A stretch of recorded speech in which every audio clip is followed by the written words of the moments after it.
J'ai pris du mortier pour boucher toute la maçonnerie.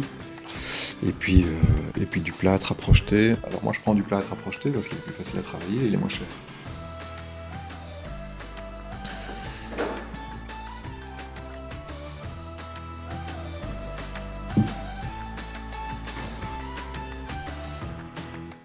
Les petits trous sont bouchés.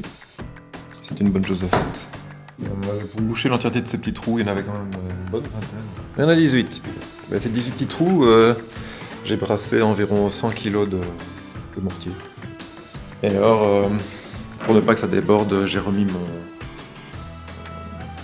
planche de coffrage. Donc je vais démouler ce truc, cette œuvre. Tu as peut-être remarqué que le gîtage avait changé de couleur, c'est parce que chez le marchand de matériaux, j'ai pas obtenu ce que je voulais. Donc ils avaient même pas de poutrelle autoclave traitée. Et donc j'ai pris ce qu'il y avait, des petits bastins comme ça, et j'ai recouvert avec du carbonyle. Alors ici maintenant tout est détapissé, et je dois avouer que les anciens propriétaires avaient du goût en matière de couleur. Je me demande si c'était pas la maison des Télétubbies. Tu vois, je pourrais par exemple ranger ce brol là. Mais non, je vais commencer à reboucher mes saignées.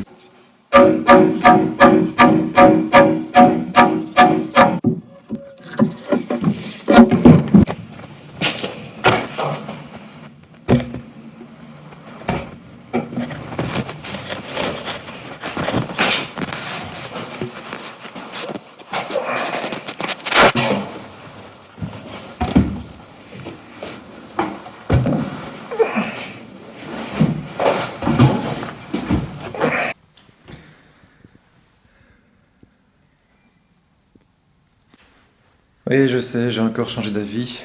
Je vais pas reboucher les saignées. Je vais regarder si je peux déjà installer un faux plafond ici. Et en fait, la question que je me demande, tiens, est-ce que je vais pouvoir monter un échafaudage fiable? Bon, ben, c'est pas très stable. Je me disais aussi que c'était pas une bonne idée de mettre un tréteau de travers par rapport à l'autre. Bon, ça, c'est pas non plus vraiment une bonne idée.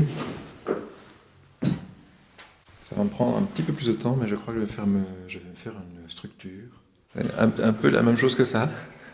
Et tu vois, si je mets une poutre que j'encoche dans le mur là, que je la dépose ici, et que je fais la même chose là-bas, une encoche là, une encoche là, je mets une poutre de chaque côté, et puis en travers, je mets ces poutrelles que je recoupe à la bonne longueur, et ça me fera un petit plancher.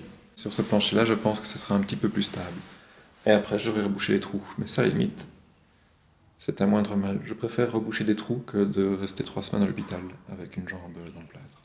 Et voilà, un nouvel espace. Enfin, surtout un échafaudage qui va me permettre d'accéder maintenant au plafond de la cage d'escalier. Je suis presque à la bonne hauteur pour toucher le plafond. Alors, moi, je suis petit, hein, mais il me manque pas grand-chose. Donc je vais quand même devoir utiliser l'escabelle. Mais donc voilà, c'est sympa, je vais pouvoir travailler dans des conditions beaucoup plus sereines. Voilà. Ça m'aura juste coûté une planche d'OSB que j'ai sacrifiée, j'en ai coupé une en 3. 15 balles.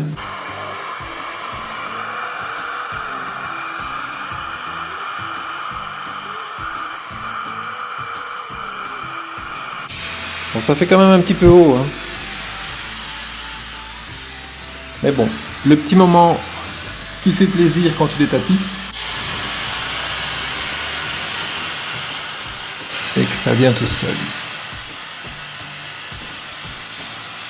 Pendant que j'étais en train de les tapisser, je me demandais qu'est-ce que ça pouvait bien être, cette tache de colle qui sont comme ça ainsi au-dessus du mur, près du plafond.